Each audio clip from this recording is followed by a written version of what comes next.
Here's what's cooking on today's Sports Stove podcast. We need to fire some umpires. We'll talk about that. Cincinnati Reds are a complete dumpster fire.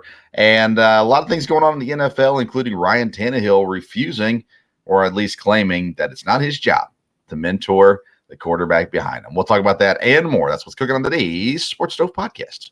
From Belly Up Sports and the Belly Up Podcast Network, you're listening to the Sports Stove podcast with your host, Vince Stover. Hey, good looking, what you got cooking? How's about cooking something up with me?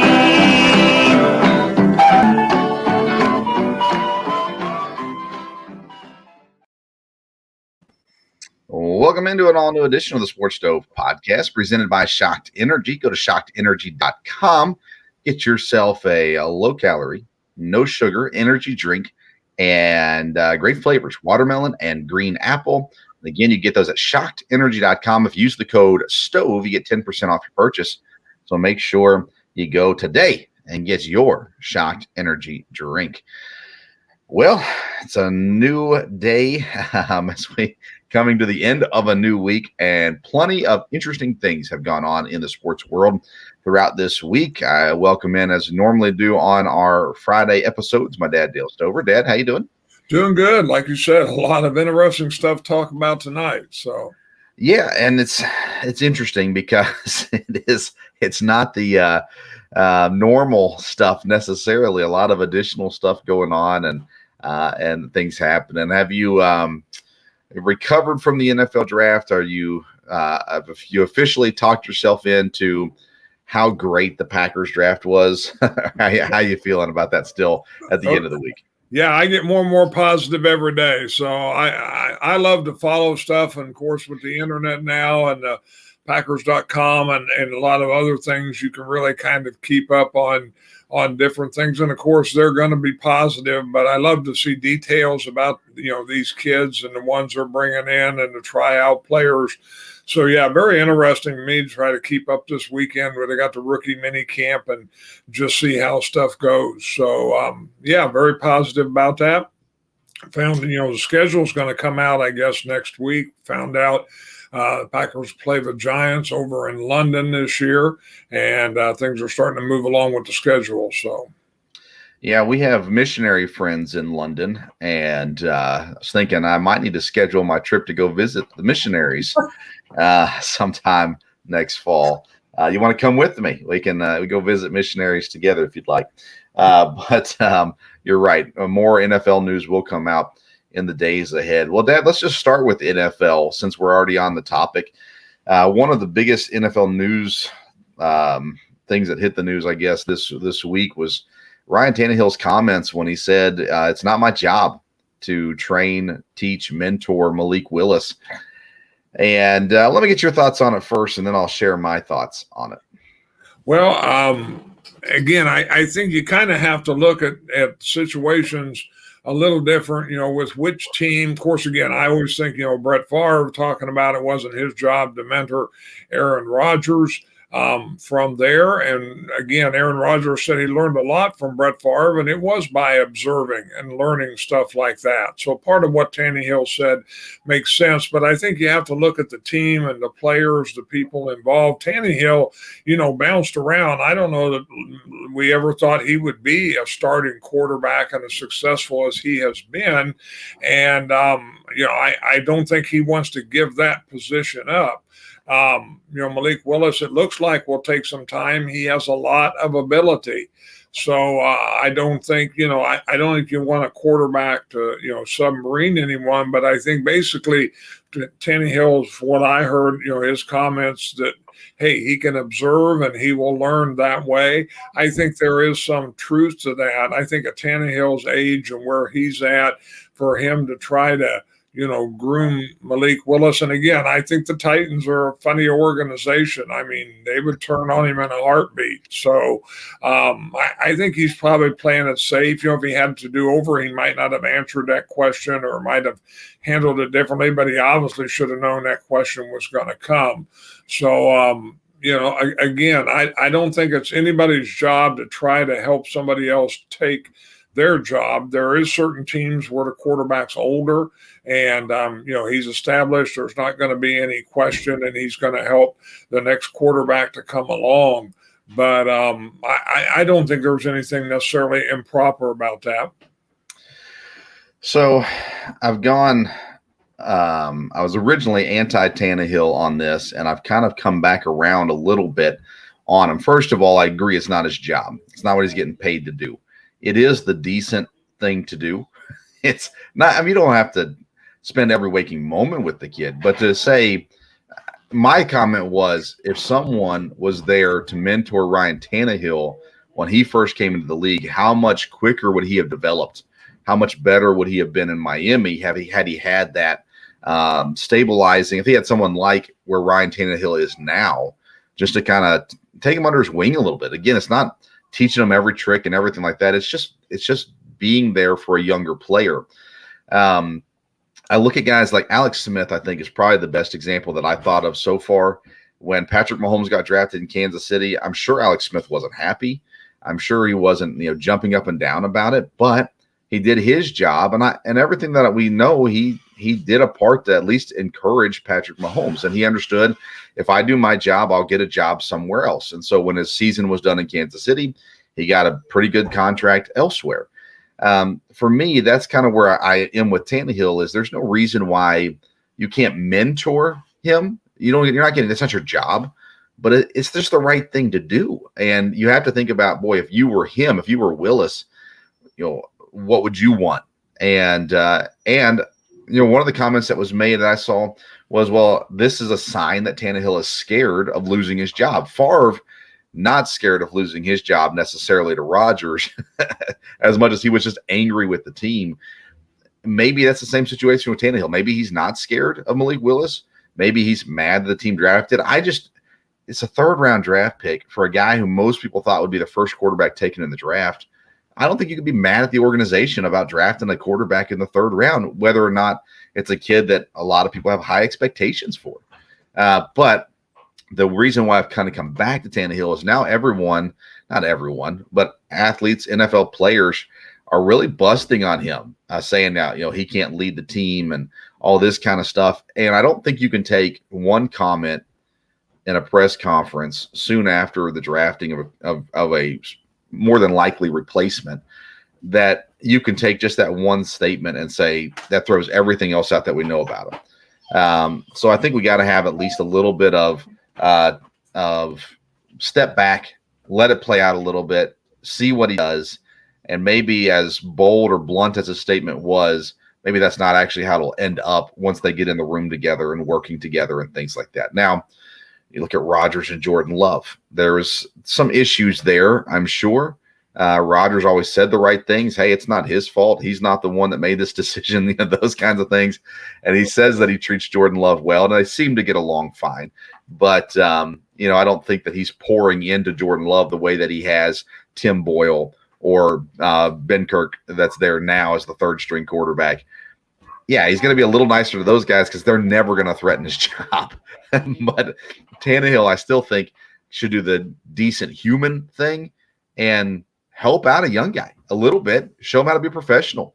And can he learn that by just watching Tannehill? Maybe, but I don't understand why you can't put a little bit of time also into helping, welcoming him to the league and doing your part there as well. Am I, too much on that? Or just because it's not his job, does it also mean it's not the right thing to do?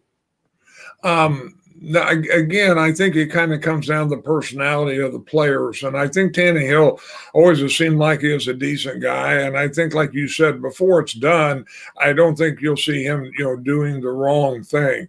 I think, again, he should have known the question was coming, but I think for it to be asked the way that it was, it was hard. If he said, oh, yeah, I'm going to mentor him, then, okay, immediately you got to see things happening and stuff like that. So I think as long as he's not against them, and again, I think, it depends on personalities, not to get bogged down again, going back on Brett Favre.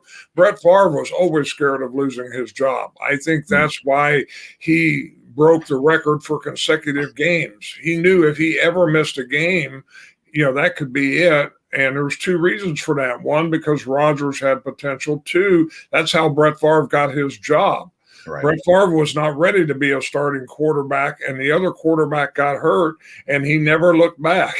Yeah. And so he was always very concerned about that. I don't know that Tannehill is that way, but again, Tannehill's found him a spot here that he didn't find anywhere else. So I don't think he needs to relinquish it anywhere soon. And Willis is a guy with a lot of raw ability. A guy that could make things, make things happen. He comes in and does things probably Tannehill cannot do. Then what happens? So, it'll be an interesting situation. But I think what was said, probably wasn't the right thing. Yeah, and of course, I've not been a huge Tannehill supporter, especially in recent years. I feel like he's overrated. I liked him when he got drafted. I liked him in Miami even, and I still like him to a degree now. I just think people overvalue him. I've kind of come to this comparison. You can give me your thoughts on this. I think his ceiling as a player is healthy Alex Smith, and I think that his floor as a player is Jay Cutler. And if your floor is Jay Cutler, I don't think that's a bad. I don't think that's a knock.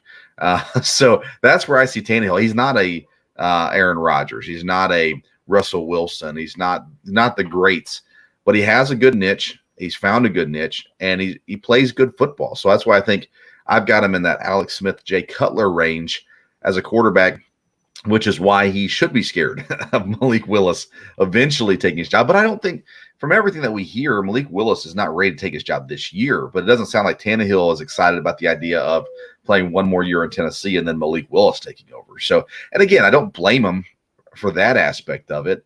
I just think that there's a better way, especially as a leader, as a quarterback, there's a better way to handle that question in a way that doesn't come off as I'm a jerk and I'm only in this for myself. As a quarterback, you have to be team centric, at least behind the podium.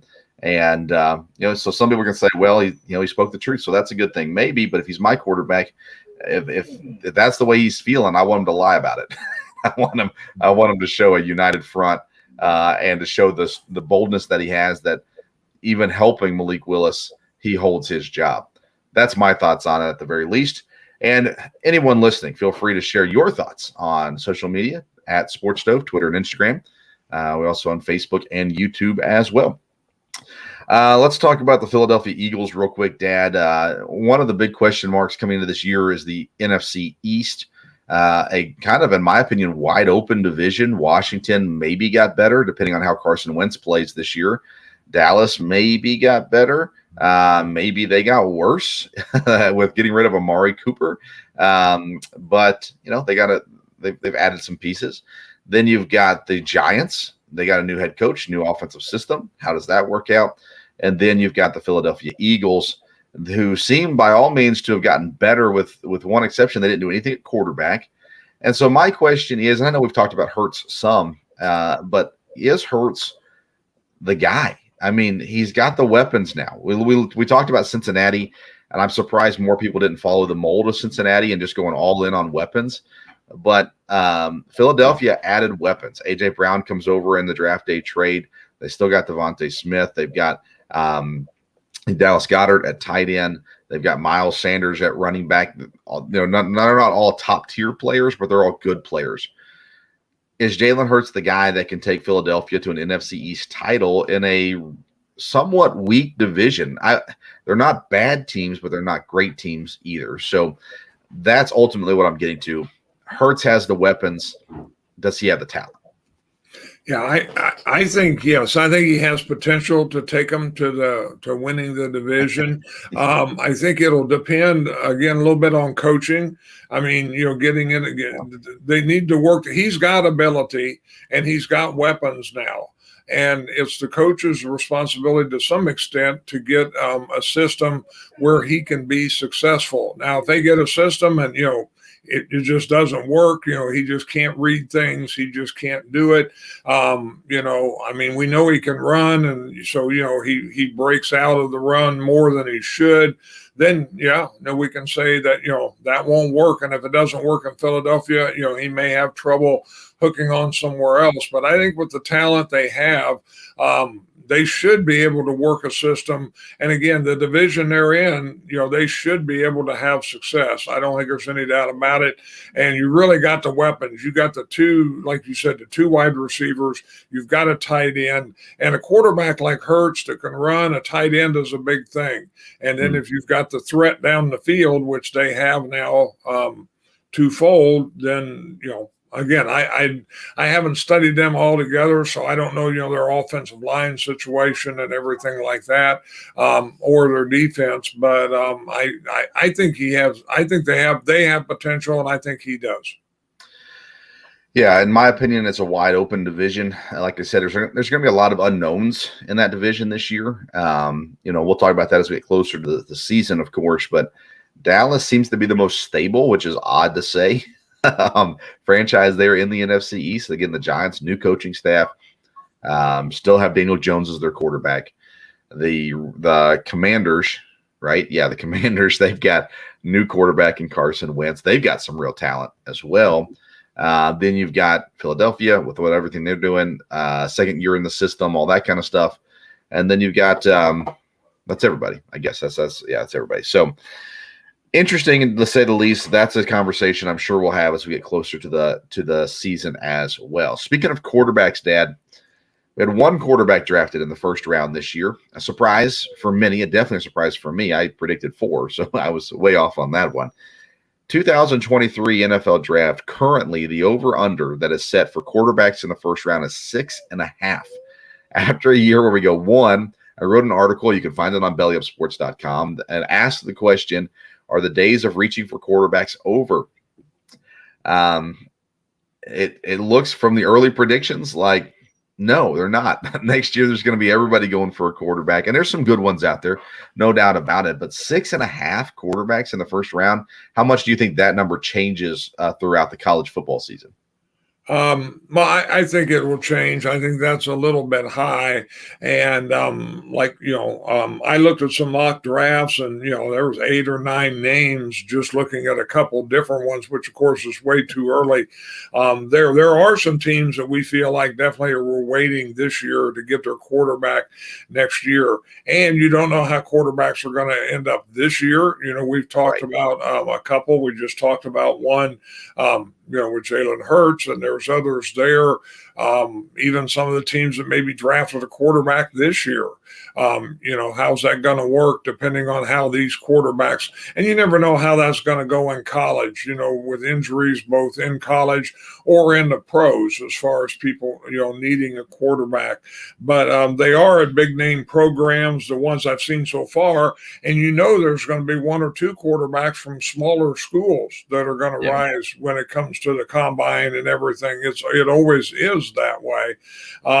But you've got some, teams in really big name programs here that are going to be high profile, that everyone's going to, some of them haven't achieved yet what they were expected to. If they do, then boy, there'll be a whole bunch of them available. But, we kind of have to wait and see, how the college thing shapes up. But early numbers there's a lot of guys that, people are really high on. Yeah, I'm looking at teams that could possibly draft a quarterback in the first round next year. Miami, if things go really bad with Tua. The Jets, if things go really bad with Zach Wilson. Don't see that happening, but maybe. I wouldn't think Pittsburgh. Baltimore, if things go like they did last year, possibly. Let's see here. Indianapolis, looking for a Matt Ryan replacement. Houston could definitely be in the market. Let's see here. Nobody in the West, probably. And the NFC East, you're looking at teams like Washington, Philadelphia, New York Giants would all possibly be in the hunt for that. In the NFC North, possibly Minnesota and Detroit. In the NFC South, Tampa Bay, New Orleans, Atlanta, possibly, even though they got Ritter this year. Carolina, definitely. And in the NFC West, the Rams. I don't think they have a first-round pick, so scratch that. I think Arizona has things settled down there. San Francisco's got Trey Lance. Seattle obviously would be in the hunt. So there's several teams there that could possibly, worst case scenario, 2, 3, 4, 5, 6, 7, 8, 9, 10, 11. 12, 13, 14 teams possibly. Next year, they could be in the hunt for a for a quarterback in the first round. So 6.5 is an interesting number for sure. It'll be interesting. But again, we're a long way away from that. A lot can happen before that ever comes around as well. Last bit of NFL news that I have at least is Tyron Matthew signing with the Saints. I think it's a good fit. I'm surprised Kansas City didn't bring him back. I thought maybe they would work something out. They did not. So New Orleans signs Tyron Matthew, of course, played college football in Louisiana and now will play possibly the rest of his career there as well with the Saints. Anything else NFL-wise that we need to talk about? No, I mean, I think for right now, there's going to continue to be stuff coming up. We wonder if there'll be any other big moves this week. You've still got Baker Mayfield. You wonder what's going to happen with that. But no news is no news so far. Yeah, I mean, considering there has been no news on Baker Mayfield, I mean, what's going to happen? He's not going to play for Cleveland. Cleveland has zero leverage in this situation. Seattle seems like the most obvious team at this point because they've got Drew Lock as their quarterback. There's people who are hurting for quarterback, but not that badly. Carolina's the other one. They drafted Matt Corral, though, so I think they're out of that category. So is there a surprise team like the Giants? Somebody like that could show up? I don't know. What I mean, you said Seattle's a great fit for it in the past. Is there anywhere else that makes sense as a surprise team? Well, I mean, I think what you're looking for now, it's been surprising that nobody has moved on him. But again, there's different things, I guess, there with the contract. Biggest thing now would be an injury. Someone that all of a sudden needs a starting quarterback. He's a guy that would definitely fit the bill. And usually a lot of times, unfortunately, that can happen during the preseason. But, and again, there's a couple teams, I think Carolina, who said they're not interested, the Giants, the Seattle, depending how training camp goes and it gets into it, they may change their mind, rather quickly about that. Yeah, I mean, I think you want them in before camp. And if you're going to have them on your team, I think you want them there as early as possible, of course. Carolina's out. 100% out. They've made that. Their players have made it clear they don't want it. If they do it, it would be an absolute chaos in Carolina. So they're out. So I think teams like New Orleans could be a surprise team. I think the Giants could be a surprise team as well. Outside of those two teams, injury is the only thing that could spark. Seattle's, again, still the most obvious place for him to go. So barring injury, those are the three places. I think those are the three teams you got to watch right now. And I'm not seeing any movement because, again, no one has any reason to at the moment. Seattle's been kind of stuck on this. Yeah, we're going to go with Drew Lock. I don't get it. I don't get it at all. I'm all for second chances and opportunities, but I would take Baker Mayfield over Drew Lock unless they're just flat out tanking, obviously. And even tanking in Seattle, you're not gonna get below Houston. You're not gonna, so you're not gonna get the number one overall pick. So I don't know. That's my thoughts on it. Who does get the overall number one pick next year, Dad? I'm sorry. Who gets the first pick next year? Boy, haven't really. Houston. Haven't Houston makes sense. Broke that down yet. It'd be. Houston's going to have a hard time being very good, but I don't know what they'll be the lowest. I mean, Jacksonville's going to get better. Carolina could be in the hunt there, for sure. I don't think Seattle's going to be that bad. I think they're going to be bad, but I don't think they're going to be that bad. Detroit again, possibly. You could see them up there towards the top as well. But there's not a whole lot of teams that I see as vying for that number one pick. Those would be the teams that I'm thinking of. Let's see here. Yeah, Detroit, Houston, and Carolina. Those will be my three. Atlanta could be really bad this year, Dad. I know you like Marcus Mariota, but Atlanta could be really bad this year. They could be. No, that's very true. So. I might have to look at that one a little harder. Okay, let's get into the topics of Major League Baseball, Dad. We've had some interesting events go on this week. Let's start with Madison Bumgardner and the umpire. I called you today and I asked you if you'd seen it. You said no. I just read that he got ejected for a substance issue, for on his hand. I said no, that's not at all what happened. So I said you gotta look it up and watch the video. You did. The slow motion is creepy. If you see it in real time, it's not as creepy. It's still weird, but not as creepy. This umpire, Dad, in my opinion, there's no excuse. There's no reason. He was trying to get a reaction. He got a reaction, and then he threw him out. Now, coming off the field, Bumgardner was jawing at the home plate umpire, which is not the one who threw him out of the game. And the first base umpire, in my opinion, made up his decision. He just needs Bumgardner to say one thing to him when he's tossing him. So what can I do to make him say something? I stare him down. I rub his hand the weird way. He'll surely say something. He did. The umpire throws him out. I believe that umpire should be fired. I don't believe he should be suspended. I don't believe he should be disciplined in any other way. I think he needs to be gone out of the game altogether. Maybe you could say put him down to AAA and he can earn his way back up. But I say get him out. There's no place for it. Completely wrong move here by the umpire. What are your thoughts after seeing it finally? No, after looking at it, I agree with you on that.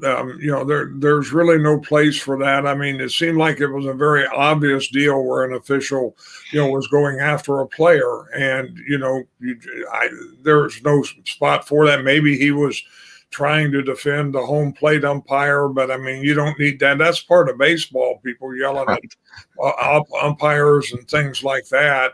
And I'm not for swearing, but when you get reports of what was said, I don't think there was any reason to eject him, from the game. And I think it looks like that's definitely. I think you're right. It might have been premeditated. He knew he was going to do it, before he even approached him.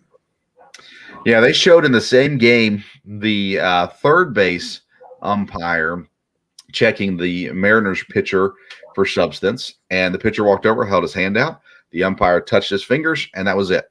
And they walked away. This one, Bumgardner puts out his hand. The umpire grabs it with both hands. He's staring him straight in the eyes, feeling his hands. And then again, once Bumgardner realizes the dude's staring me down, he says something to the effect, I've read multiple things, but what I heard Bumgardner said was basically, hey, if you're going to act like that, you need to go down to the minors. We're professionals up here. And then he got tossed.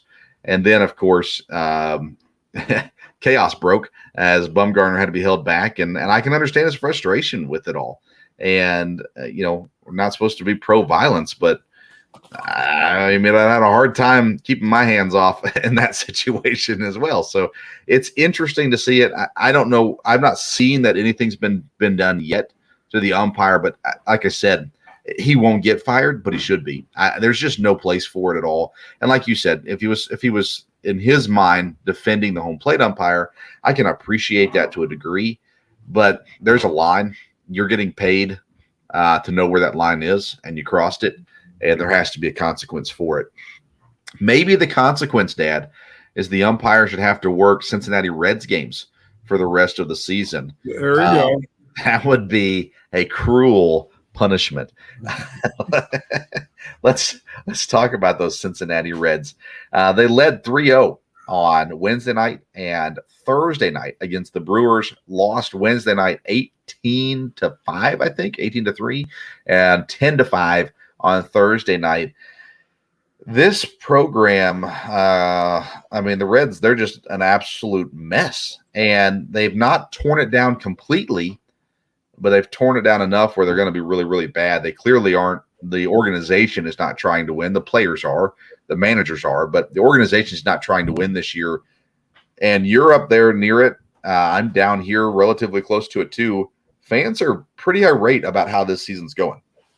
Yes, yeah, they are, and it's really a totally different vibe up here because there's so many Reds fans. I mean, the Reds are just a big part of everything up here, and you just don't hear anything about it. You don't see the Red paraphernalia like you did. It used to be when baseball season started. I mean, everybody had Red stuff on, and Red stuff on their car, and Reds things in front of their house, and you just don't, there's not that extent at all there. And so, again, I think the only way that this can pull out at all is, and I don't know that much about the Reds, the minor league system, if they get some young players start to come up, it looks like, boy, they're trying to develop something for the future, then maybe before the year is over. But I mean, I hear on the radio, you're trying to have big promotion about this going on this weekend and, this going on here. And I just don't know that anybody's buying into it or excited at all. You said that, that'd be very cruel for the umpire to have to do that. Maybe it'd be good. You wouldn't have to worry about getting heckled by the crowd a whole lot because there's probably not a whole lot of crowd there. Very true. Let me give you this information from Jeff Passan on Twitter. He says the Cincinnati Reds are now 3-22. They have scored a National League worst 79 runs. If they doubled that, it would still be fewer than the runs that they've allowed. 166 runs. Their 6.90 ERA is a full 2 runs worse than the next worst team. Not nice at all. This is tanking at its absolute ugliest, Jeff Passan says. So if they doubled their run total, they would still not be caught up with what they've allowed, 166 runs as well. So we saw it in the offseason, Dad, when they got rid of the pitchers. Sonny Gray was gone. Wade Miley was there last year. I think he's gone, right? And okay. Michael Lorenzen, who they had in the past, he's gone. They tore it down, but like I said, they didn't tear it completely down. Houston, when they tore it down, man, they tore everything apart. But here you still got Joey Votto. You still got a couple of guys hanging around. Just get rid of everybody that's over 25 and start fresh. At least that way your fans kind of know what's going on. But it didn't help that the team president had some words about moving the team earlier as well. And just everything has gone bad. And maybe the worst thing that happened to the Reds was the Cincinnati Bengals going to the Super Bowl, because now everybody has something else to talk about. In the past, they never had the Bengals to talk about. Now they do. And so it seems like the fans have kind of moved on from Cincinnati Reds, at least until next year.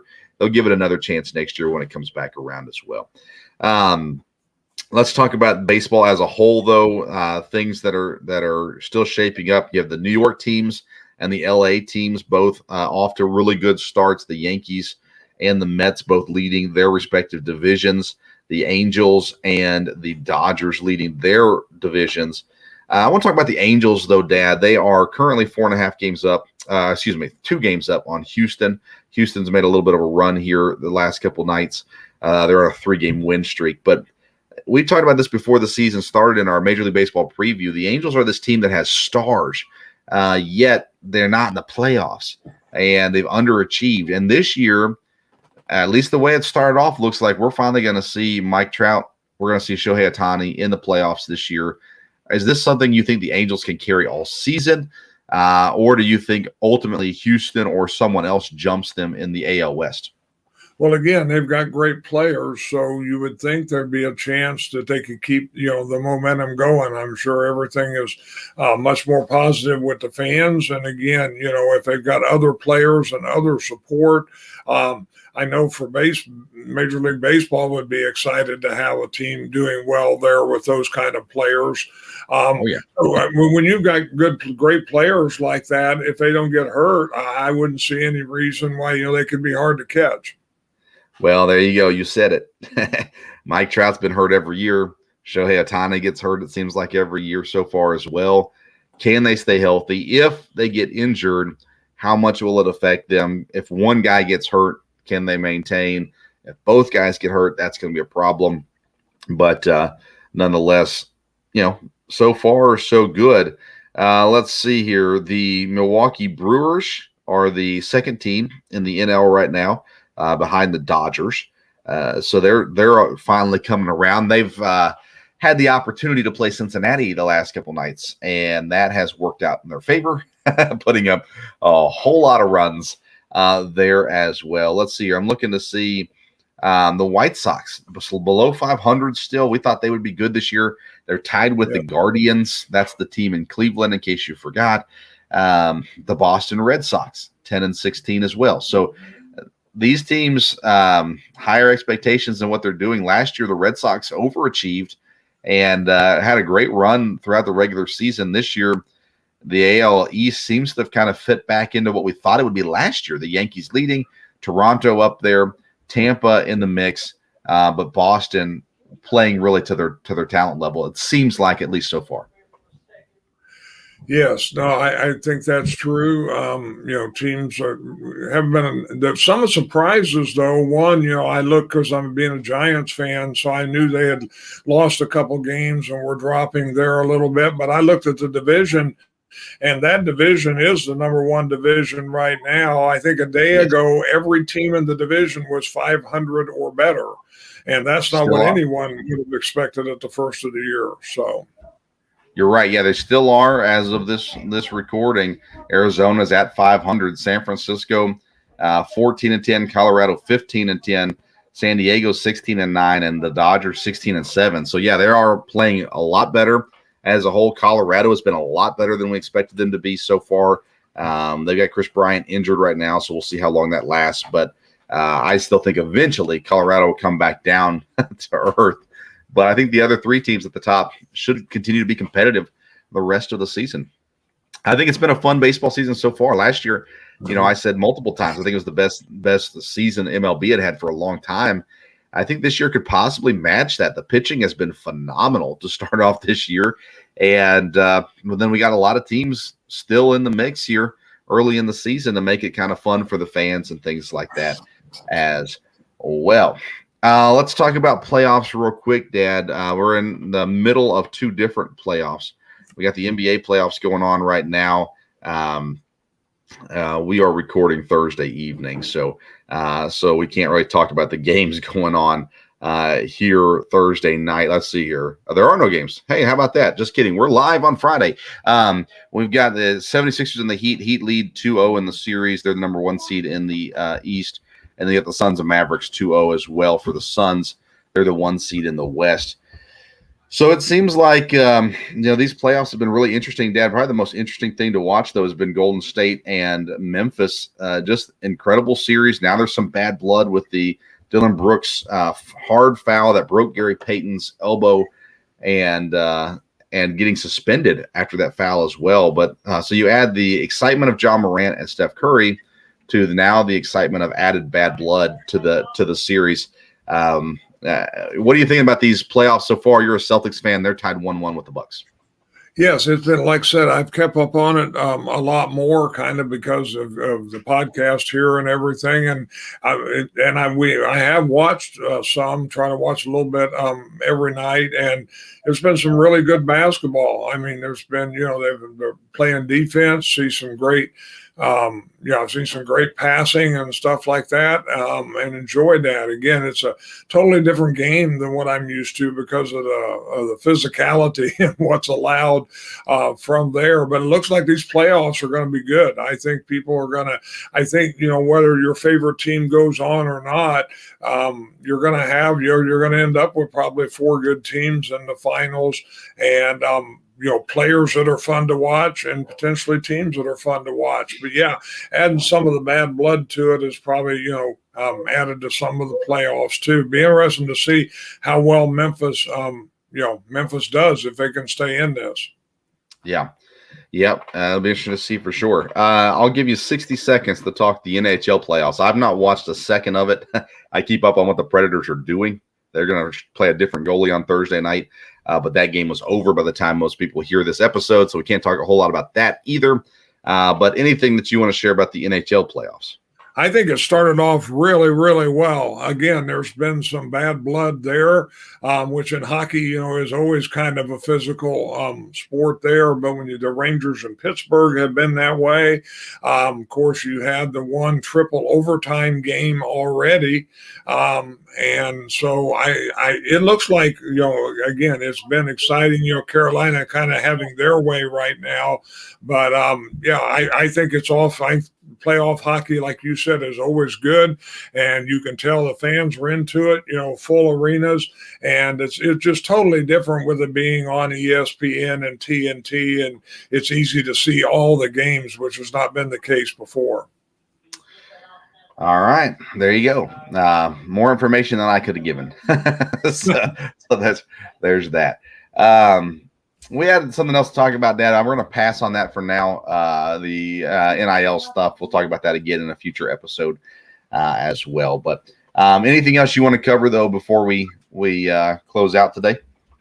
No, like I said, a lot going on now with 2 sets of playoffs, and like I said, the NFL schedule coming out next week. Just all the sports are up and going, and of course, you got, like I said, it is a good baseball season. So, a lot of sports to watch, a lot to keep up on, a lot going on, and I think we're doing well. Definitely. All right, I want to remind everybody to follow us on Twitter and Instagram at Sports Stove. We've got episodes that come out every Monday, Wednesday, and Friday, so make sure you tune in for each of those as well. If you like energy drinks, go to shockedenergy.com. Use the code STOVE at checkout. You get 10% off your purchase. They have 2 flavors, watermelon and green apple. And again, shockedenergy.com. Use the code STOVE for 10% off your purchase. All right, well, I got housework going on around me, and things are about to get loud. So we're going to sign off on this week's episode of the Sports Stove. Make sure you tune in to the next one. Rate, review, share, subscribe anywhere you listen to podcasts. Thank you so much for tuning into today's Sports Stove podcast. Until next time, we'll see you around the Sports Stove.